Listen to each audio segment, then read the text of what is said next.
За та бүхэн сайн байцгаана уу? Бид бүргүүлсэн багшийн цаалун гэдэг хичээлийг сонсч байна. За тэгэхээр амьсгал гэдэг бол зүгээр л давлгаа юм. Давлгаа ирнэ, давлгаа саатна, давлгаа буцна. Амьсгал авна, амьсгал саатна, амьсгал гаргана. За энэ бол бидний биологийн цаг, ертөнцийн жам. Тэгээд буддизмд энийг үеийн хүч гэж нэрлэдэг байна. За би амьсгал авах уу авахгүй юу гэдгээ би өөрөө сонгодгүй. Энэ бол миний хүслээр болдгоо, миний дураар болдгоо. Энэ бол надад одоо амьсгалахаас өөр ямар ч арга байхгүй ийм авгаа хүч цаанаасаа үйлчилж байна гэсэн үг. Энэ байгалийн хүч өөрөө хуйлтай, дүрмтэй. Түүнд байж байгаа энэ хууль дүрм нь намайг хязгаарлаж байдаг.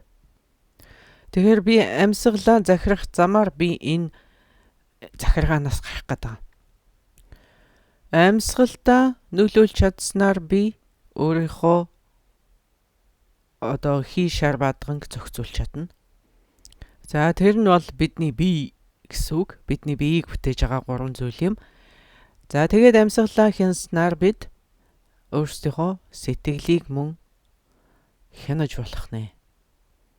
Ингээд сэтгэлээ хянахаар бидний уур хилэн шунал муухгийн нисванасууд маань цэвэр тунгалаг сэтгэл, аз жаргалтай сэтгэл, амар амгалантай сэтгэл болон хувирдаг байна. За тэгээд бидний бие мөн хувирна.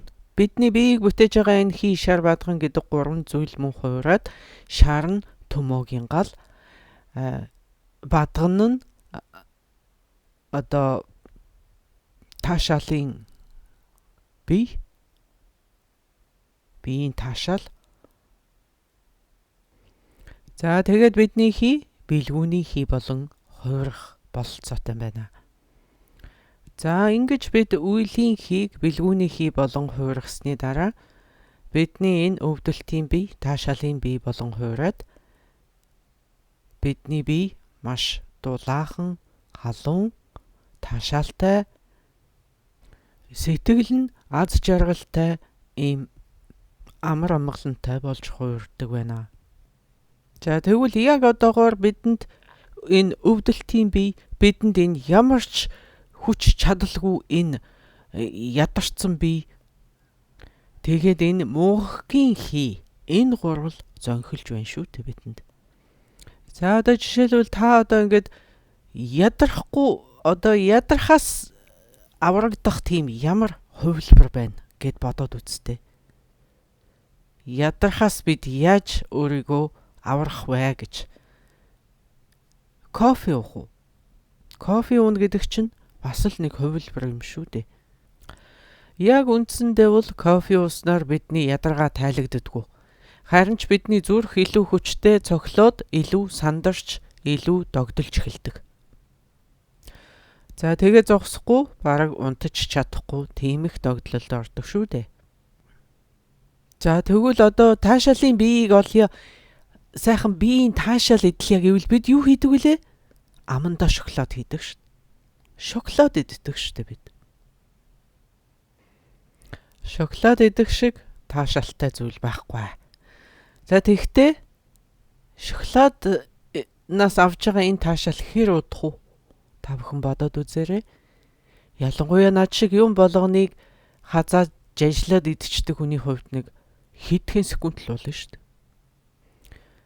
Тэгээл таашаалын биеийг амсах гал байнга шоколад идээд ээж би чадахгүй. Одоо энэ орчин цагт ерөөсө шоколад, кофе хоёр шиг алдартай юм байхгүй байгаа үстэй. Яагаад тийм бэ?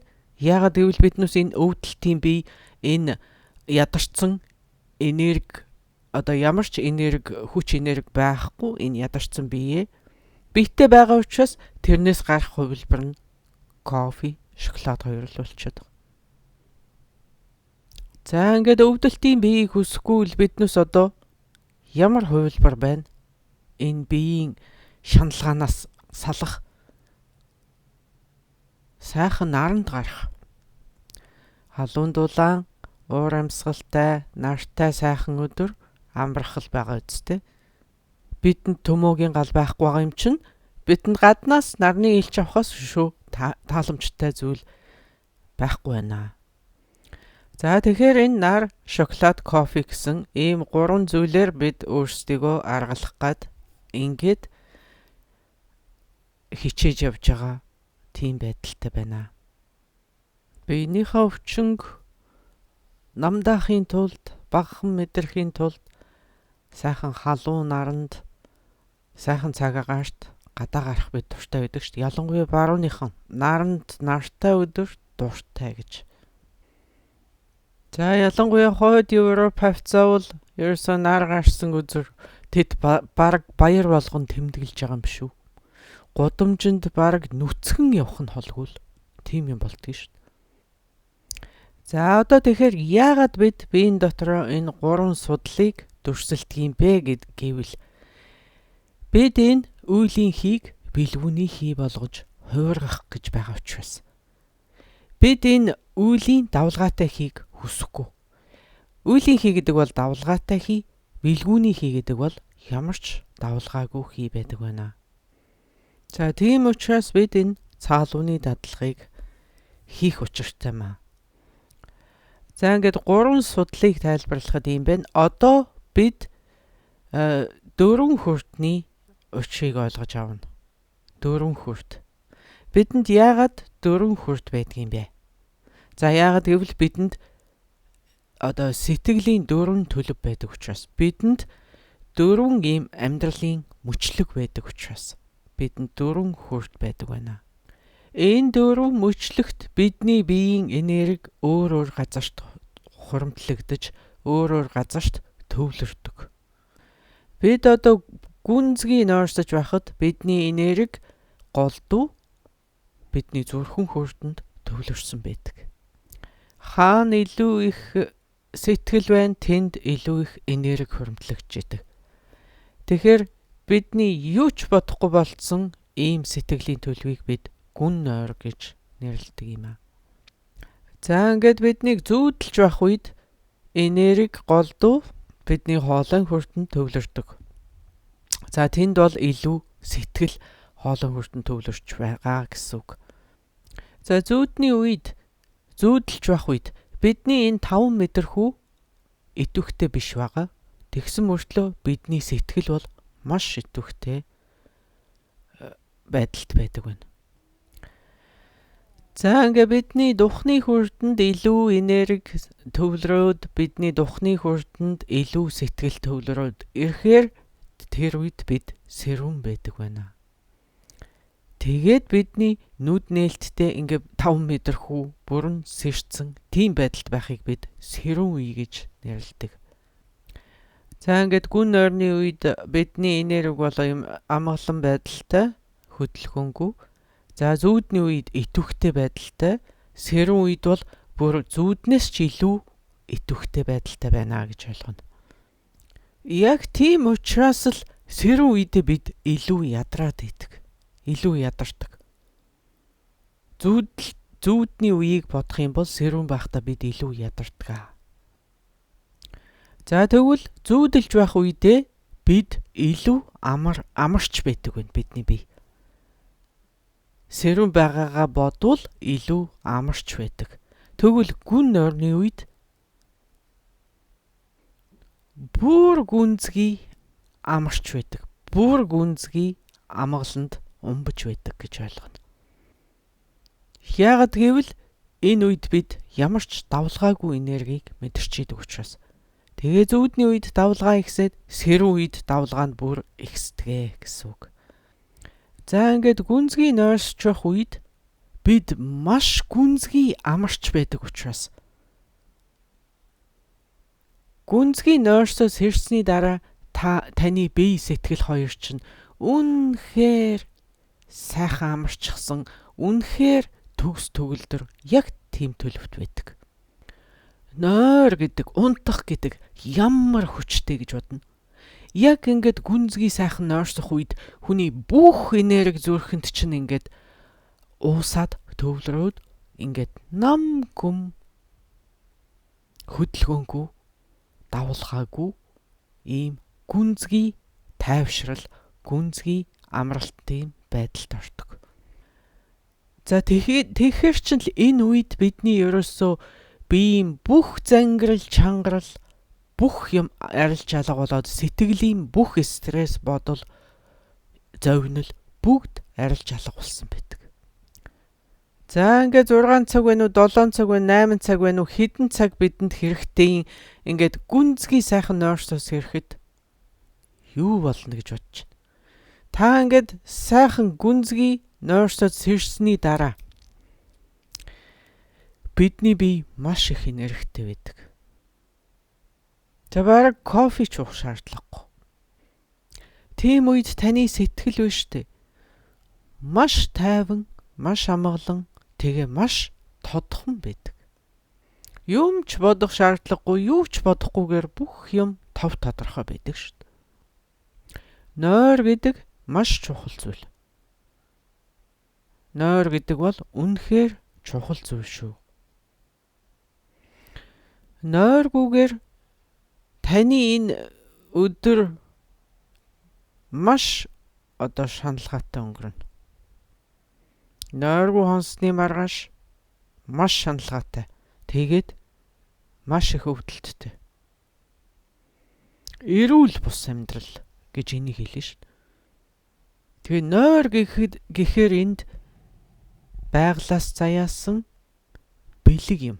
Нойр бол байглаас бидэнд заяасан органик өвчин намдах юм. За тэгээ цаашлах юм бол нойр гэдэг бол байглаас заяасан эмчилгээ. Энэ бол байглаас заяасан бясалгал. Нойр гэдэг чинь бясалгалгүйгээр хийж байгаа бясалгал юм шүү дээ.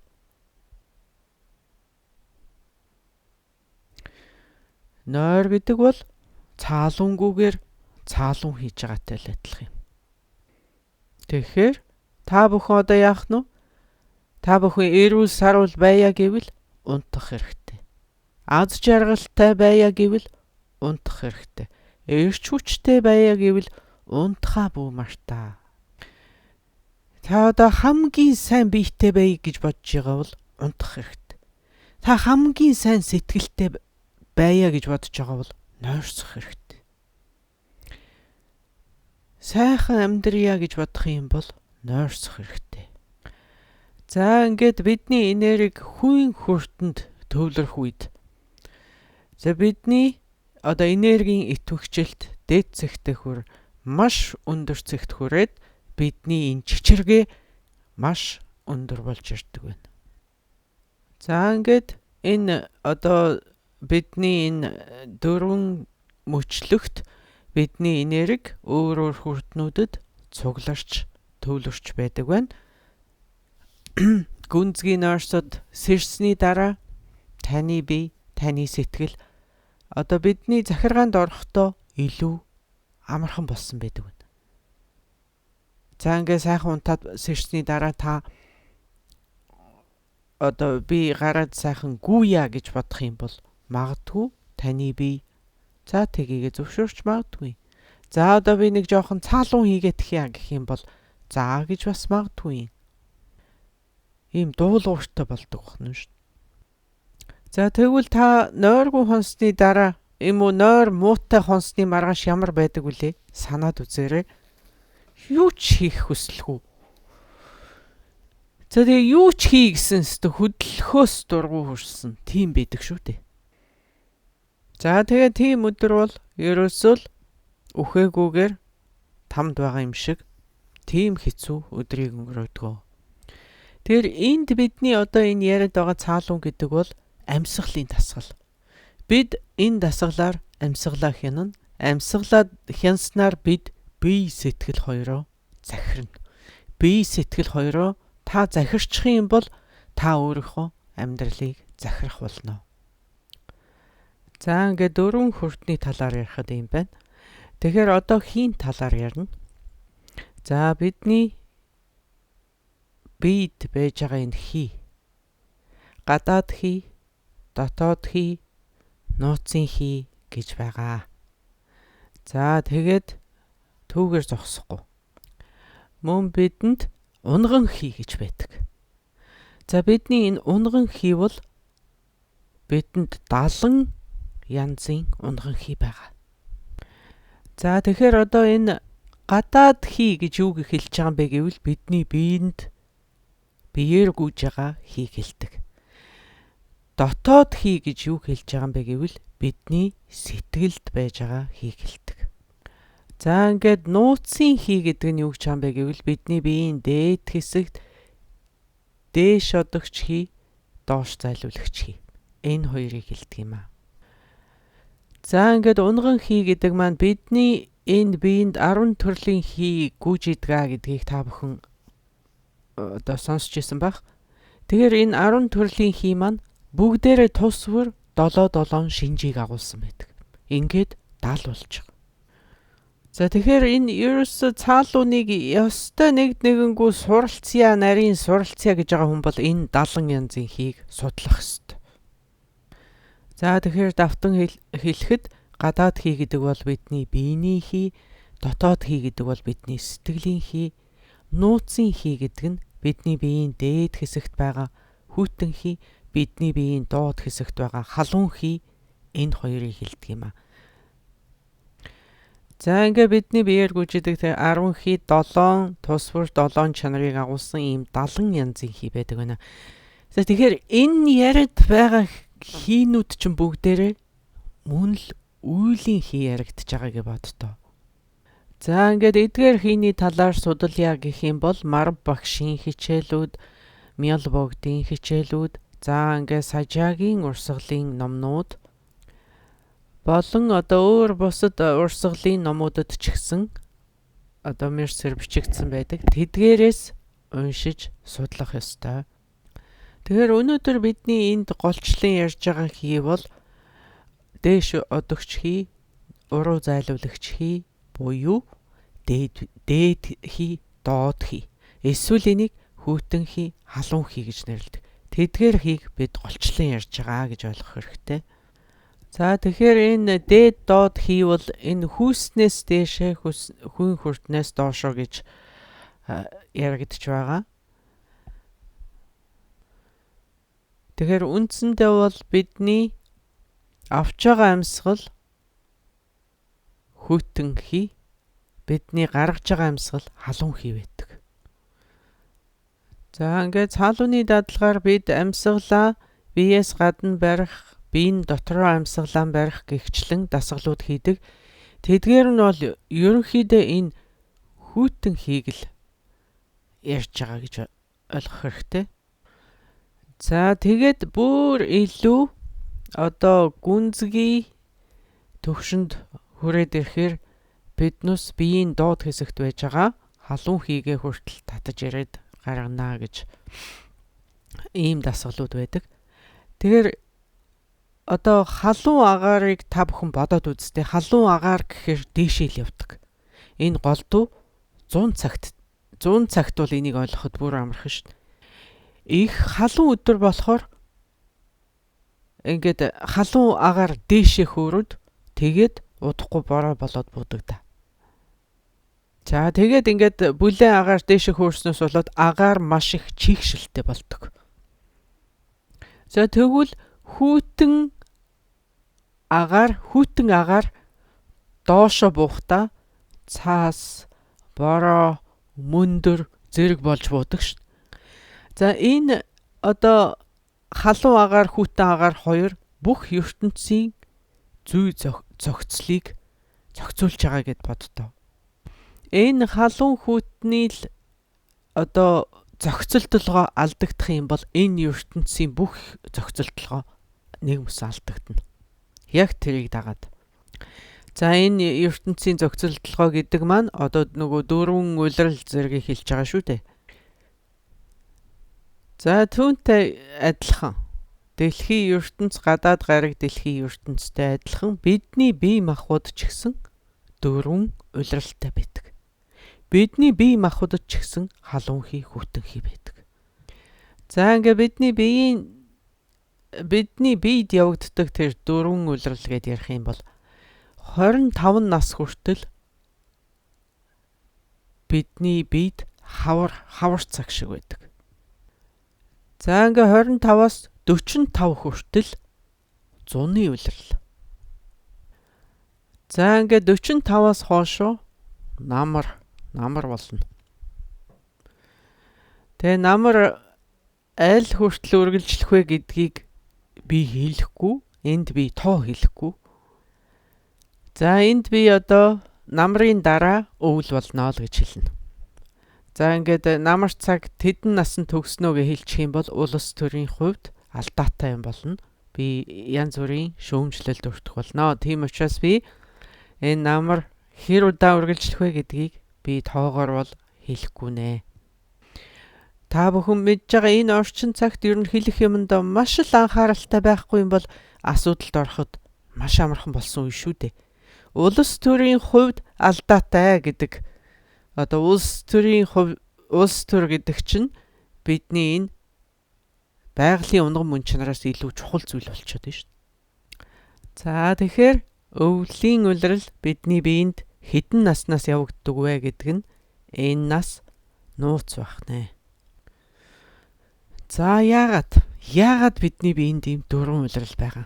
Юунаас шалтгаалаад гэвэл бидний амьсгалаас шалтгаалж байгаа.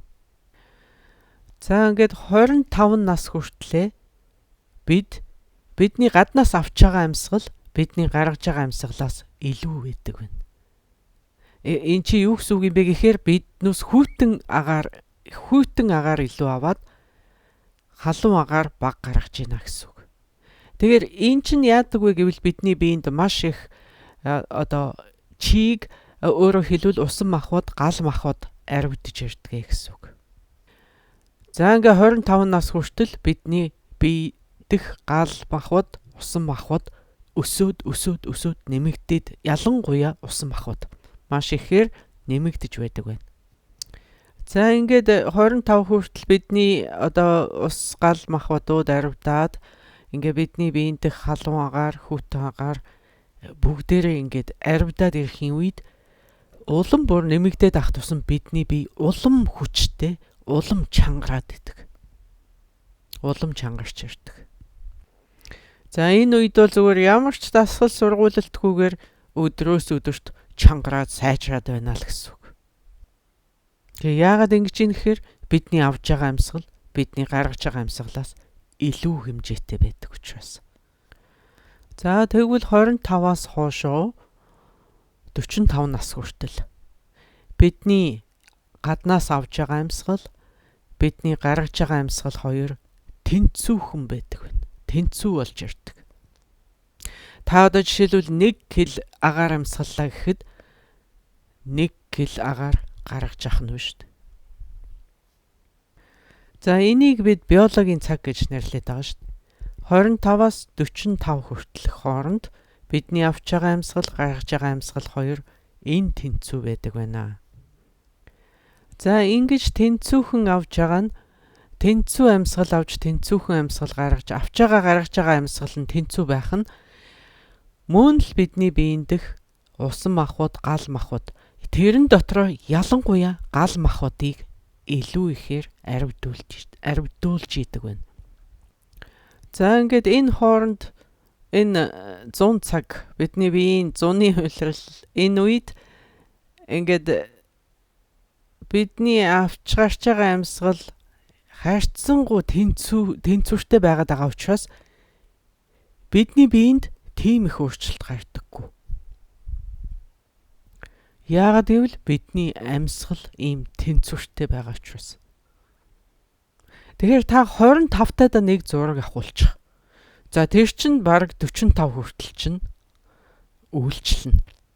Яагаад гэвэл та энэ хооронд нэг их өөрчлөгдөхгүй байх нь шүү дээ. Хинч таныг өөр хүн байна гэж хэлэхгүй. Бидний бие махбодод тийм их айхтар өөрчлөлт гардаггүй байна. За тэгвэл энэтэй харьцуулахад та 16-таад нэг зураг авахулсан бай.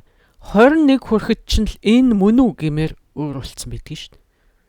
Энэ хүн энэ мөн үү гэд. Энэ өөрчлөлтүүд яаж явагдаад байгаа юм бэ гэхээр бидний амьсгалаас болоод. Тарны ёсонд ингэж үздэг. Энэ бол тарны ёсны дадлага. За тэгвэл 45-аас хоошоо.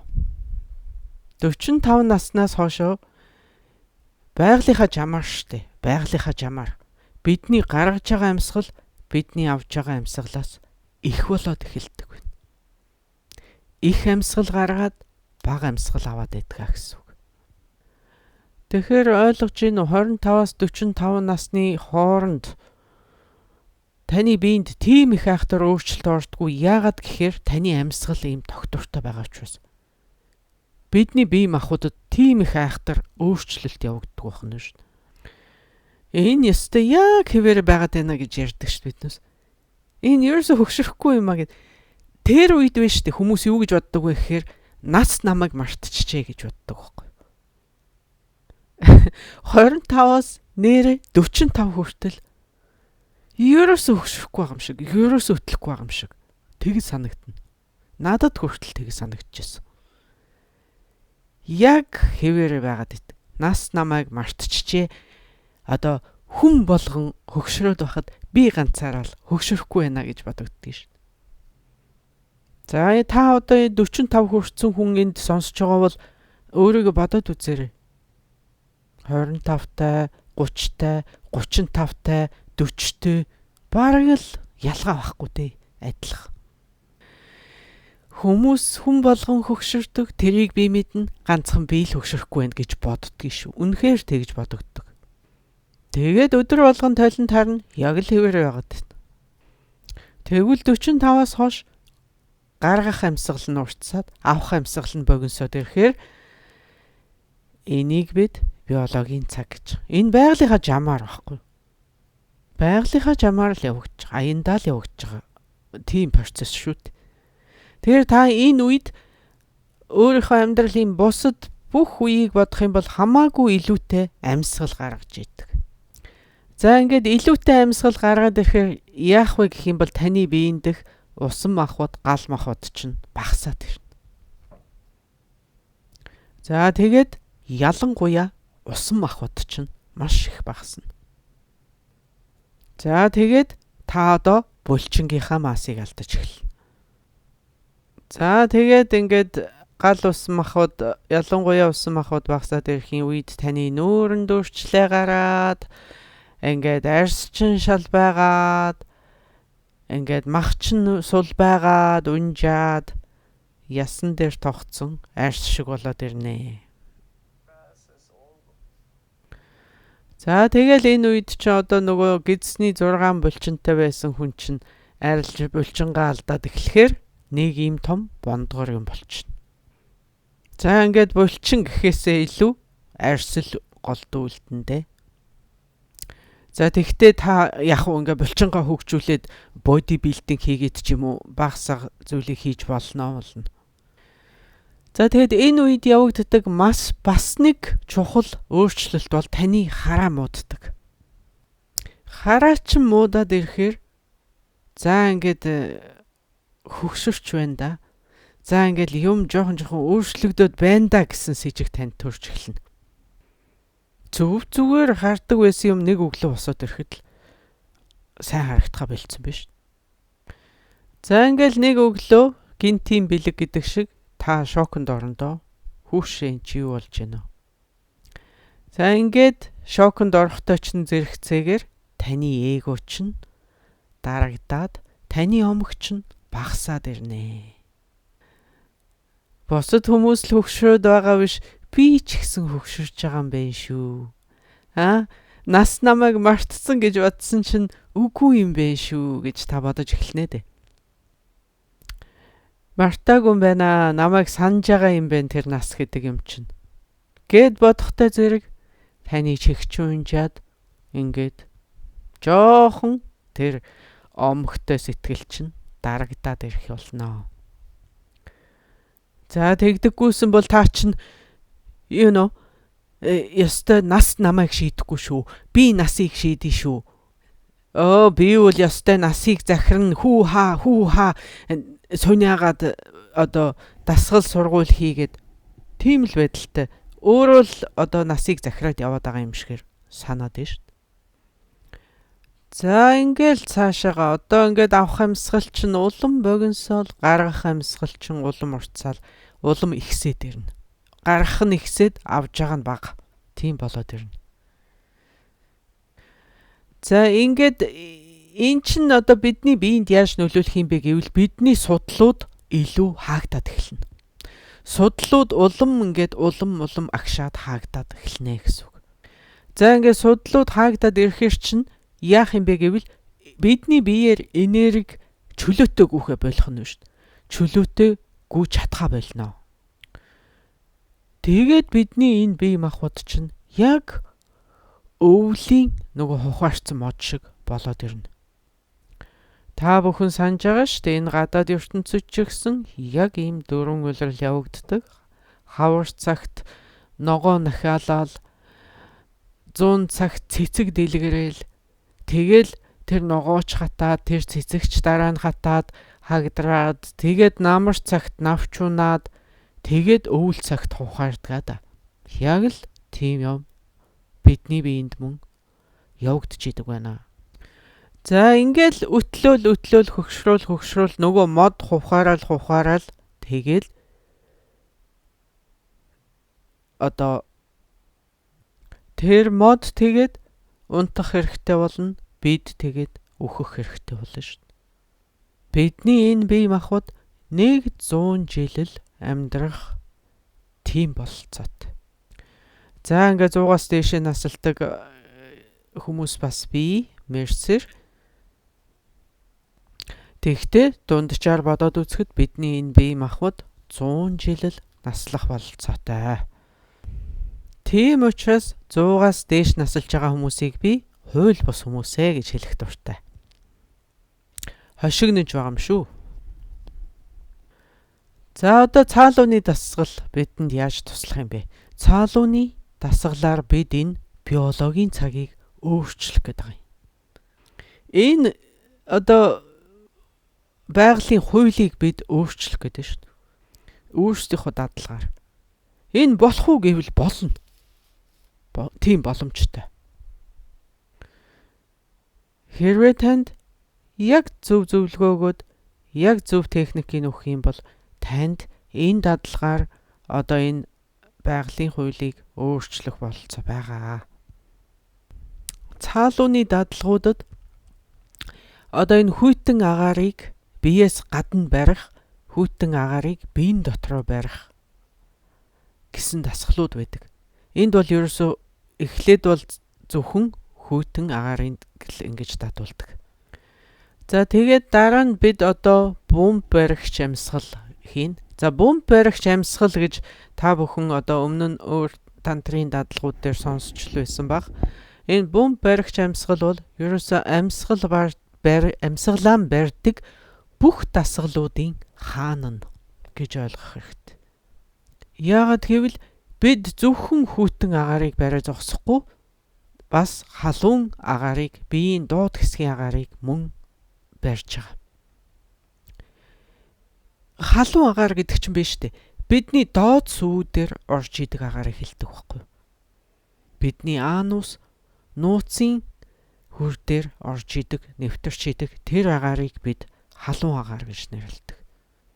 Тэгвэл бидний энэ ам хамраар орж гарч идэг амьсгалыг бид хүйтэн амьсгал гэж нэрлэдэг байна.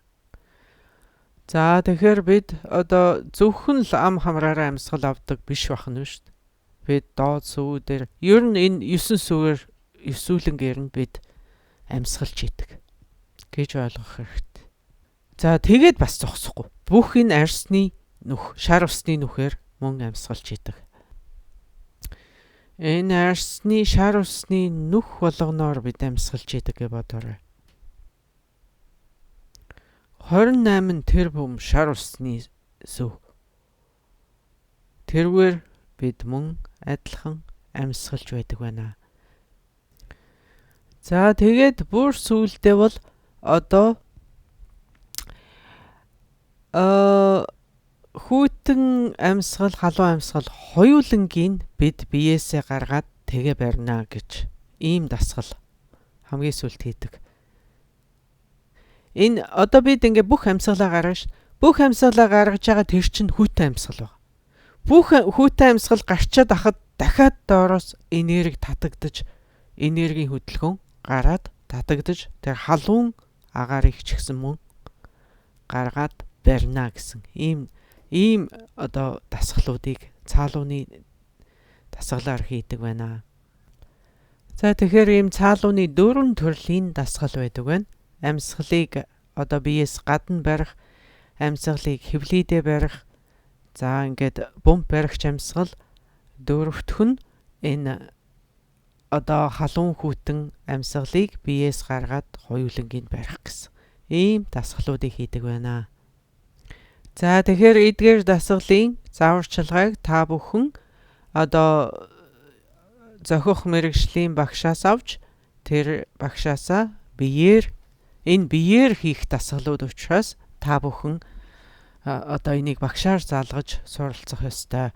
Зааварчилгаа зэргийг нь яг зөв хийж одоо суралцах юм бол бид энэ байгалийн хуулийг ингээд өөрийнхөө амьсгалыг захирч чадах тийм хэмжээнд хүрч болдог байна.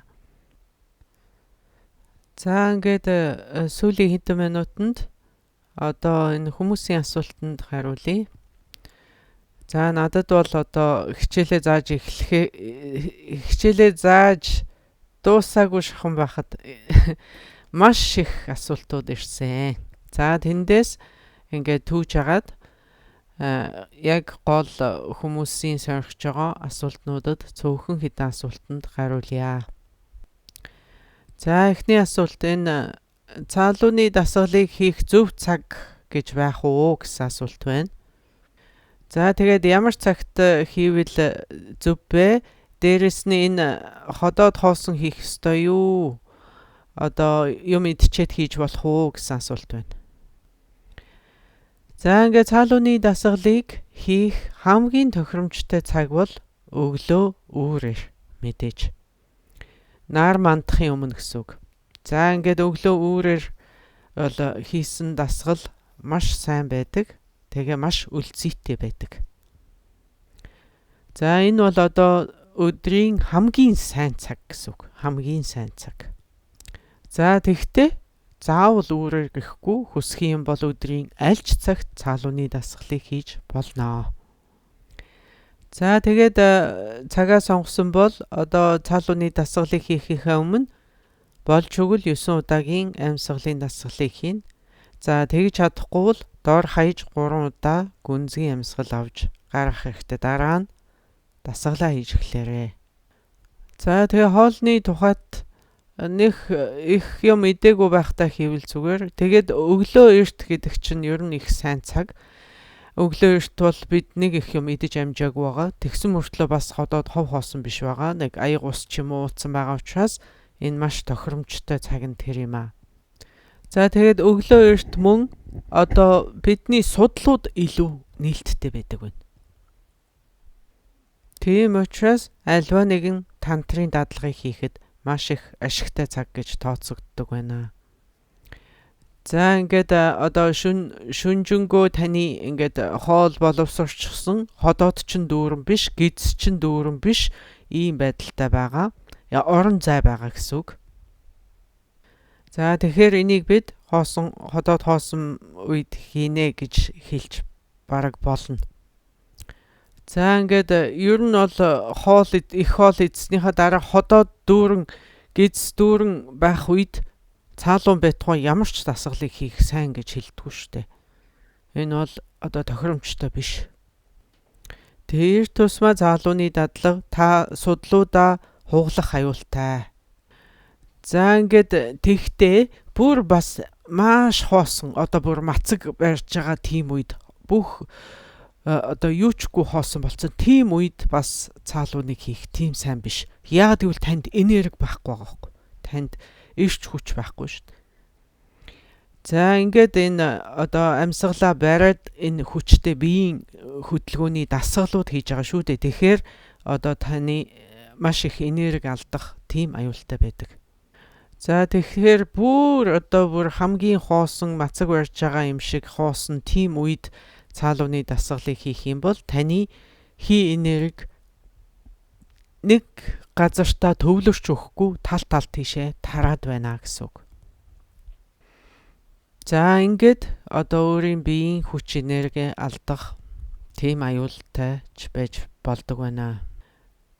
Ходоод дүүрэн, гидс дүүрэн дасгал хийх юм бол судлуудаа хугална, гэмтэн тийм аюултай байдаг бол хов хуусан байжгаад цаалууны дасгалыг хийх юм бол их энерги алдах тийм аюултай гэж ойлгоход болно. За ингээд тарны буддизмд бас энэ өглөө эрт хүн өвчин тусахтаа их амархан байдаг гэж үздэг. Янз бүрийн халдвар авах, ханаад ер нь би жоохон сул байдаг гэж үздэг. Янз бүрийн вирусны халдвар зэргийг үүрээр халдаахад их амархан байдаг байна. Яагаад гэвэл унтаж амраад ингээд хүний бие маш их нээлттэй хамаг судал хийн судлууд нь бүгдээрээ онгоцсон байдаг учраас ийм янз бүрийн халдвар авахтаа амархан байдаг байна. За дараагийн асуулт. За энэ цаалууны дасгалаар амьсгал барихад ер нь хэр удаан барих ёстой вэ? Энэ амьсгал барих ийм одоо хугацаа гэж байгаа юу гэсэн асуулт байна. За ингээд амьсгалаа одоо эхлэн сурагчдын хувьд эхлээд хийж явах үед бол биднээс зүгээр 3 тоолоод одоо 3 тоолохын хооронд 3 секунд барих зэргээр ингэж амьсгалаа барьдаг. Тэгвэл та энээс илүү удаан барьж чадвал удаанч барьсан болно. Мэдээж. За ингээд одоо цайлууны дасгалууд, зарим дасгалууд нь ингээд амьсгал аваад бариад барьсан чихтэй одоо 7 удаа 2 тал руугаа 7 удаа хийгээд тэгээ амьсгалаа. Нэг амьсгалаар ийм олон удаа хийх ийм дасгалууд мөн байдаг. За тэгээд ингээ бүр сураад ирэхээр одоо бүх дасгалуудаа нэг амьсгаагаар хийхч байдаг. Энэ одоо амьсгалын дасгалууд хийгээд байх тусам таны амьсгалаа барих чадвар нэмэгдээд байдаг. Тэгэхээр ингээд чадвар нэмэгдээд сүүлдээ сайжраад байх тусмаа энэ бүх дасгалуудаа ганцхан амьсгалаа авч барьж агаад бүх дасгалаа хийж дуусгачаад тэгээд амьсгалаа гаргах тэр хэмжээнд мөн хүрдэг. За ингээд улам хүчрхэгчээд байна гэсэн үг. Тэгэхдээ эн чинь нэг хүн өдөр болох явдал биш. Энийг багаас нь эхлээд багаар айжуухан дадуулж явах ёстой. Тэгжиж тэгэхгүй нэг мөсөн шууд ингээд хамаагүй амьсгалаа бас бариад иж болохгүй. Ямар ч зааварчилгаагүй утга учиргүй амьсгалаа хэтэрхий удаан бариад байх бас эрүүл мэндэд тийм сайн зүйл биш. За дараагийн асуулт. Цаалууны дадлагыг төмөөгийн дадлагтай яаж хослуулах вэ гэсэн асуулт байна. За эхлээд цаалуун, дараа нь төмөөгийн дасгал хийн. За тэгээд бас энэ лужон, цаалуун, төмөө гурвыг ямар дараалал хийх вэ гэд эхлээд лужон, хоёрт нь цаалуун, гуравт нь төмөөгийн дасгалыг ийм дараалтаа хийнэ. Тэгтээ эдгээр дадлагуудыг биш үү? Бүгдийг нэг өдөр хийх албатай биш шүү дээ. Бүгдийг нэг өдөр хийх ямар ч алба байхгүй. Та нэг өдөр цаалуун хийгээд, нэг өдөр төмөө хийгээд өөр өдрүүдэд хийж болно. Эсвэл өглөө лужон хийгээд, өдөр нь цаалуун хийгээд, оройн төмөөгийн дасгал ч юм уу тэгж хийж бас болно. Заавал бүгдийг нэг мөсөн хийнэ гэдэг бол арай хитэрнэ гэж би бодож байна. За тэгээд хэрвээ та үнэхэрийн төмөөгийн бясалгал, төмөөгийн дадлага хийдэг хүн бол төмөөгийн дадлагт чинь л ерөөсө дадлагыг хийх явцад чинь л автоматар цаалуун ч хийгдээд, лужон ч хийгдээд явчих юм. Төмөө дотор ерөөсө бүгдээрээ багтдаг. За ингээд лужоны дасгалууд бол одоо 5 махбодыг тэнцвэржүүлдэг ийм дасгалууд биеийн хөдөлгөөний дасгалууд байдаг. Цаалуун бол одоо амьсгалын дасгал. Амьсгалын дасгал биеийн хөдөлгөөний дасгал хосолсон байдаг. Тэгвэл төмөө дотор энэ хэд бүгдээрээ багтдаг байх нэ. За дараачийн асуулт энэ цаалууны дадлагыг ядмын бясалгалтай хэрхэн хослуулах вэ гэсэн асуулт байна. За ядмын бясалгалтай хослуулъя гэвэл та өөрийгөө улаан юм уу хөх хөнгөтэй гэрлэн бий болгож дүрсэл хийхээ оронд өөрийгөө ядан болгон бүтээгээд энэ дасгалыг хийж болно. Хэрвээ танд ядмын үүсгэл хийх тийм эрх авшиг нь байгаа бол шүү дээ. За ядам гэдэг бол бидний үнэн мөн чанарын үзэгдэх байдал юм шүү дээ. За ингээд ядам гэдэг бол бидний нуугдмал мөн чанарын бэлэгдсэн энэ бэлэгдлийн дүрс, бэлэгдлийн дүр. Өөрөөр хэлбэл бидний сэтгэлийн нуугдмал мөн чанарыг дүрсэнд хувиргаад үзүүлэх юм бол ядам бурхан болж үзэгддэг. Харин бидний бие махбодын бэлэгдсэн хэлбэр нь хот мандал юм шүү дээ. За тэгэхээр хот мандлыг жинхар гэдэг. Тэгэхээр ядам жинхар гэдэг нь энэ бидний бие болон сэтгэлийн мөн чанарыг илэрхийлж байгаа гэж ойлгоно. Энэ ядам жинхар гэдэг үг чинь ядам бурхан хот мандал хоёрыг хэлж байгаа бахнэ. За тэгээд энэ ядмыг бүтээн гэдэг маань бид өөрсдийнхөө сэтгэлийн мөн чанарыг нээж илрүүлэхийг хэлж байгаа. За ингээ хот мандал судалнаа гэдэг маань бид биеийнхээ бүтцийг таньж авч гинэ гэсэнтэй адилхан утгатай. Тэгэхээр та өөрийнхөө ядмыг аль хин таны ядам байх вэ гэж бодож байгаа бол та ямар авшиг хүртсэн байна? Хэрвээ та цагийн хүртний авшиг хүртсэн бол цагийн хүртэн кала чакра таны ядам бурхан.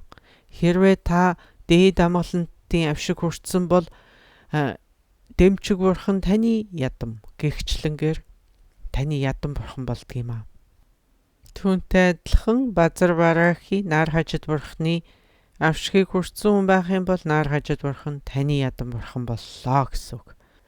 За ингээд цаалууны дадлагад өөрийгөө гэрлэн бий болгож бүтээхийн оронд өөрийгөө ядам бурхан болгож бүтээх юм бол танд илүү их адистэд ирдэг. Тэгээ илүү их хүч ордог гэсэн үг. Таны дадлага. За тэгээд таны хийж байгаа дадлага бясалгал улам илүү хурдасч ирнэ гэж ойлгох хэрэгтэй.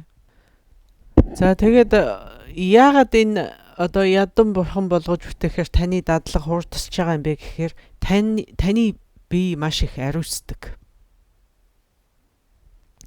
Түүгээрч зогсохгүй энэ тухайн ядам бурхныхаа дамжилгын тэр багш нартай таны барилдлах чинь улам илүү бэхжиж зузаарч байдаг байна. За тэгэхээр та ядмын үүсгэл хийдэг хүн байх юм бол цаалууны дадлагын туршид ерөөсөө өөрийгөө ядам болгон бүтээгээд тэгээд хийхэд болно. За дараачийн асуулт Римбучи энэ амьсгалаа барихад тоолох шаардлагатай юу гэсэн асуулт байна.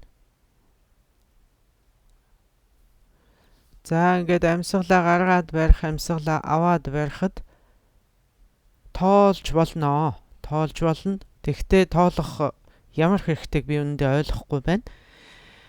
Ингээд амьсгал авах, амьсгал саатах, амьсгал гарах гэсэн ийм 3 мөчлөг бидэнд байгаа гэж би ярьсан. Ингэж ярьсан боловч яг үнэн хэрэгтээ 2хан зүйл байдаг. Амьсгал авах, гаргах. Биднээс ингээд амьсгал авлаа, аваад дуусангууд тэр даруй залгуулад амьсгал гарч эхэлдэг.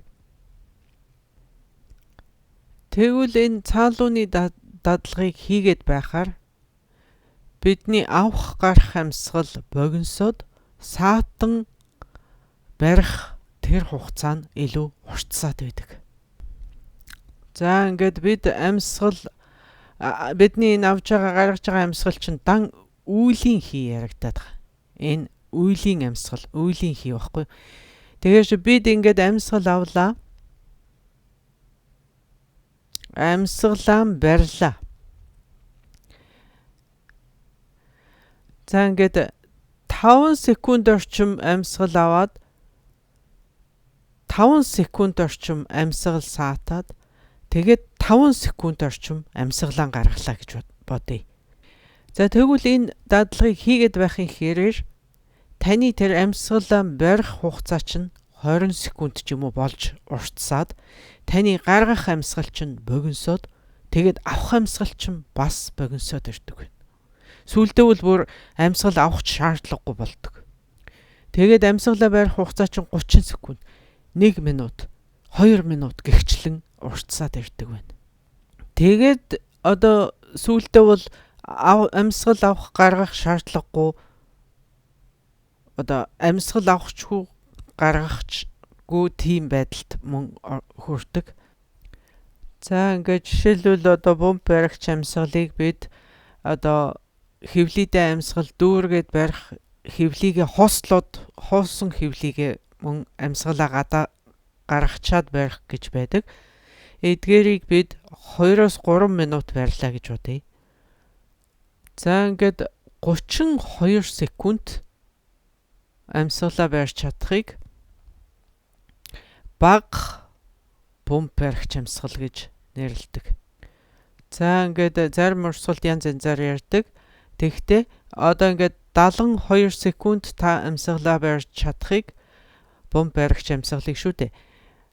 Дунд зэрэглэлийн бомб баригч амьсгал гэж нэрлэдэг. За ингээд 108 секунд амьсгалаа барьж чадах юм бол их бомб баригч амьсгал гэж нэрлэдэг байна. За энэ бага дунд их бомб баригч амьсгал гэдэг энэ нэршлүүд чинь бидэн шиг ийм эхлэн сурагчдад зориулсан хүмүүсийн хувьд шүү дээ. Бидэн шиг эхлэн сурагчдад. Харин үнэхээр дэвшилтэд төвшний одоо удаан дадлага бясалгал хийж байгаа тийм мэргэжлийн хүмүүсийн хувьд бидний 2 минут амьсгал барьж байгаа тэдний 1 өдөр амьсгал барьж байгаатай тэнцдэг. За ингээ бидний 4 минут амьсгал барьж байгаа маань тэдний 2-7 хоног амьсгал барьж байгаатай ч юм уу гэж тэнцдэг. За ингээ бид 8 минут бид амьсгалаа барьж чадж байгаа маань тэдний 1 сар амьсгалаа барьж байгаатай тэнцдэг байна. За ингээд одоо бүр мундаг одоо бүтээлчд бол 6 сар хүртэл амьсгалаа барьж чаддаг. За ингээд та амьсгалаа удаан барьж сурах тусам та амьсгалаа улам илүү эрхэндээ оруулж ийн гэсэн үг. Гэхдээ зүгээр ямар ч утга учиргүй амьсгалаа бариад ахыг энд хэлээгүй шүү. Энэ бол маш ухаалгаар яг зөв байдлаар зааварчилгааг нь ёсоор дагаж ингэж амьсгалаа барих юм бол тэр шүү дээ. Тэгэд ерөнхийдөө бол юу гэж бичигдсэн байдаг вэ гэвэл та эрүүл байя гэвэл амьсгалаан барь. Урт наслая гэвэл амьсгалаан барь. Та аз жаргалтай байя гэвэл амьсгалаан барь гэдэг. Тэгэхдээ эн чинь ийм оюунлаг байдлаар амьсгалаа барихыг хэлж байгаа юм шүү. Зүгээр ямар ч утга учиргүй амьсгалаа бариад байх зүгээр л амьсгалаа бариад авах бол хамгийн сайн гэж хэлж байгаа юм энд байхгүй. Та урт наслая гэвэл амьсгалаан барьж сураа гэж. За энэ амьсгалаан барина гэдэг бол одоо энэ ертөнцийн дээрх одоо хамгийн гайхамшигтай тэгээд хамгийн тайлагдшгүй онцгой юм аа. За тэгээд энэ тайлагдшгүйгээр зогсохгүй энэ бол хамгийн их хамгийн авгаа илаашуулагч хүнийг эмчилж эдгэрүүлж байдаг ийм илаашуулагч арга юм аа. Гэхдээ танд зөв зааварчилгаа одоо зөв хөтөч танд хэрэгтэй гэж ойлгох хэрэгтэй. За ингээд зөв багшгүйгээр зөв зааварчилгаагаар энийг хийвэл аюултай. Би энийг маш аюултай гэж хэлэхгүй. Тэгтээ бага зэргийн аюултай. За дараагийн асуулт энэ цаалууны дадлагыг гуталтай хийдэг юм уу, гуталгүй хөл нөцгөө хийх үү, аль нь дээр вэ гэсэн асуулт байна. За та энэ дасгалыг одоо заавал гуталгүй хийх ёстой, заавал гуталтай хийх ёстой гэсэн тийм зүйл байхгүй. За ингээд уламжлал ёсоор бол цаалуун тэглээ төмөөгийн энэ бясалгалуудыг хийж байгаа хүмүүс бараг нүцгэн хийдэг штеп. За ингээд бүрч нүцгэн биш л те, ийм багсаг дотуур хувцас маягтай, ийм дотуур өмд маягтай. За эмэгтэй хүн бол цээжээ халахалсан ийм цээж өвчтэй. За тэгэл өөр онцгийн хувцсгүй тэгж хийдэг штеп. За миний хувьд бол би ийм одоо нэмхэн даавн ийм гуталтай хийх дуртай. Яагаад гэвэл одоо гуталгүй л би нэг ийм зоригтой ингэж шийдэмгий алхаж чаддаггүй. Ингээд оймстой алхахлаар өлмий дээр яваад байгаа юм шиг ийм нэг одоо өөрөөр хэлбэл ийм халтаргаатай газар мөсөн дээгүүр яваад байгаа юм шиг надад тийг санагдаад ийм би итгэлтэй гიშгэж чаддаггүй. Тэгээ оймстой ингэж эвгүй мөсөн дээр явж байгаа юм шиг ингэж явахынхаа оронд би зүгээр гуталтайгаа ингээд нэг зоригтой нэг алхсан шиг алхах дуртай хүнэлтэй уг нь. Тэгээд гэртээ би ингээд тэгж явхлаар ингээд нэг зоригтойхоо алхаад явхаар бараг байшин дөргиж байгаа мэт тэгж санагддаг. Би одоо энэ хөршүүдээ сэрээчгүй гэсэндээ муур шиг ингэж гитэж явах шаардлагатай болдгоо л доо. Тэгээд ялангуяа Европт бол жоохон амаргүй л байдгийг. За тэгэхээр одоо таны асуултанд та одоо гуталтай хийсэн болно, гуталгүй хийсэн болно. Энэ бол заавал одоо тийм хувцс өмсөж энэ дасгалыг хийнэ гэсэн тийм заавар байхгүй. За дараачийн асуулт, би ингээд жоохон одоо хатуу хөшүүн биетэй хүн. Тэгэхээр ингээд сайн одоо сонголт муутай ийм хүмүүст өгөх зөвлөгөө байгаа юу гэсэн асуулт байна. За энэ цаалууны дадлага гэдэг бол одоо сонголт сайтай байна уу, сонголт сайгүй байна уу? Сонголт сайтай хүн цаалууны дасгалыг сайн хийнэ гэсэн тийм дүрэн байхгүй. Сонголт муутай хүн цаалууны дасгалыг хийж болохгүй гэсэн тийм зүйл энд байхгүй. Энэ ерөөсө таны бие хөшүүн байна уу, хөшүүн биш байна уу? Энд нэг онцгийн хамаарал бол байхгүй гэсэн. За тэгээд энэ цаалууны одоо дасгал бол ер нь маш энгийн дасгалууд байдаг. Энд нэх айхтар тийм хийхэд хэцүү, ингээл сте бие шахаал, сунгаал ингээд байх тийм дасгалууд бол нэг их байхгүй. Хэрвээ та гудамжинд гараад энийг хүнд үзүүлэх юм бол хүмүүс бараг шоолоод инээ. Тийм энгийн дасгалууд байдаг. Юу хийгээд байгаа юм бэ чи гэд бараг гайхах бах.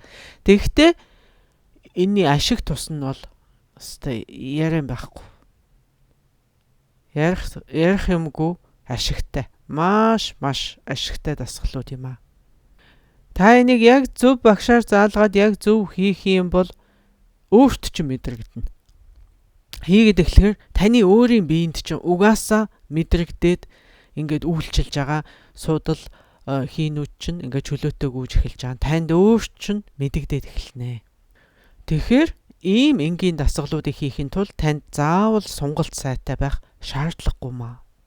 За ингээд энэ бидний энэ ярьж байгаа цаалууны дасгалын гол зорилго нь бид сонголт сайтай болоход зориул. Бид ийм аюу хөшүүн биш, ийм уян хатан биетэй болох тийм дасгалууд биш юм шүү дээ. Энэний чинь зорилго нь шал өөр.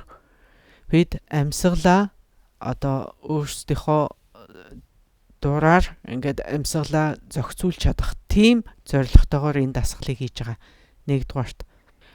Хоёрдугаарт уян хатан байлаа гэд танд ийм одоо таны судал хийнүүд онгорхоо чөлөөтэй гүйж ийна гэсэн үг биш шүү дээ. Хичнээн сунгалттай мөртлөө өчнөөн бөглөрсөн одоо зангирсан ийм судалтай хүмүүс байгаа. Тэгэхээр хөшүүн байлаа гэд таны одоо судлалууд заавал зангирсан байна гэсэн үг биш юм аа. Зүгээр одоо сунгадаг багш шиг, жажилдаг багш шиг сундаг ийм сайхан сунгалттай хүн байлаа гэд судал хийнүүд нь бүгдээрээ чөлөөтэй гүйж гинэ гэсэн үг биш юм шүү дээ. Тэр сунгалттай биеийн дотор ч гэсэн маш их стресс, маш их зангирал, маш их чангарал байх бололцоотой. За тэгсэн чигсэн ер нь зарим одоо бие хаана чөлөөтэй хөдөлдгүү тийм хүмүүсийн хувьд хэрэгэлдэг бүс бас байдаг. Бүсээр ч юм уу уяагаар ч юм уу ингээд татаад тийм уяаны тусламжтайгаар мөн хийж болдог. За энэ дараачийн асуулт. Римбуче, Данзан Ванжил Римбуче энэ цаалууны дадлагыг ингээд заахта гол судлуудыг өөр өнгөтэйгээр заасан. Одоо зүүн судал улаан, баруун судал цагаан гэж заасан. Таних яагаад ингээд өнгө нь өөр байгаа юм бэ гэсэн асуулт байна.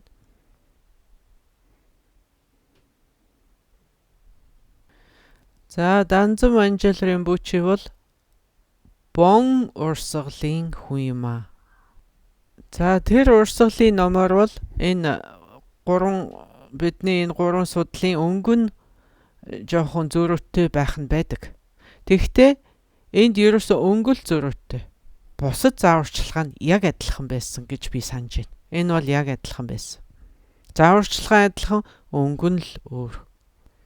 Би Данзан Ванжил Римбучийг танина. Тэгтээ яг миний санаж байгаагаар зөвхөн өнгө нь л өөр байсан, бусад зааварчилгаа бол яг адилхан байсан. Тэр бол Бон урсгалын Жанжун Нинчид гэдэг одоо тим ёсны хүн. За дараачийн асуулт.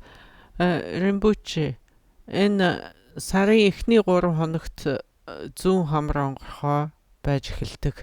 Тэгээд 3 хоногоор ингээд өөрчлөгдөд явдаг. Тэгэхээр одоо сүүлийн 3 хоногт зүүн тал онгорхой байна.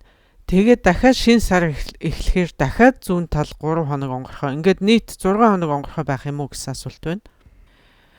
За бидний амьсгал бол ингээд одоо өглөө нар мандахад зүүн самсаа онгорхой, шиний 1, 2, 3-нд. За ингээд 3 хоногоор нөгөө талд ингээд давтагдаад явдаг. За энэ бол одоо байглаас заяасан ийм дараалал юм аа. За энэ яагаад ийм байж байгааг мэдэхгүй. Энэ бол тайлагдашгүй. Тэгтээ энэ нууцлаг ийм байгалийн дараалал. Цаанаасаа тогтсон ийм дараалал юм аа.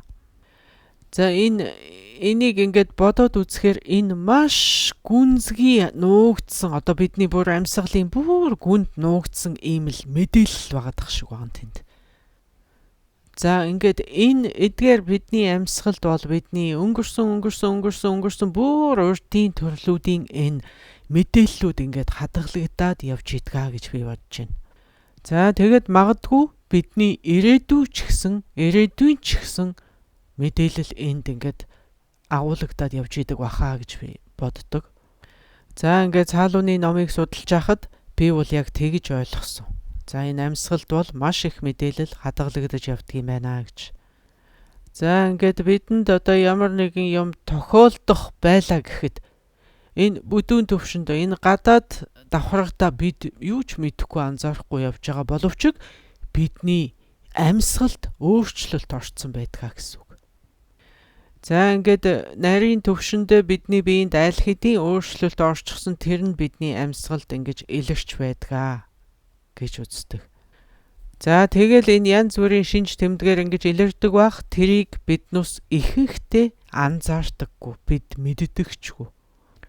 Тэгэхээр энэ байгалаас заяасан энэ дараалал ямар нэгэн байдлаар өөрчлөгдөд, тэгээд тэр өөрчлөгдсөн одоо хэмнэл алдагдсан нь ингээд удаан үргэлжилэх юм бол бидэнд ямар нэгэн одоо муу зүйл тохиолдох нэ гэж одоо ойлгож болно.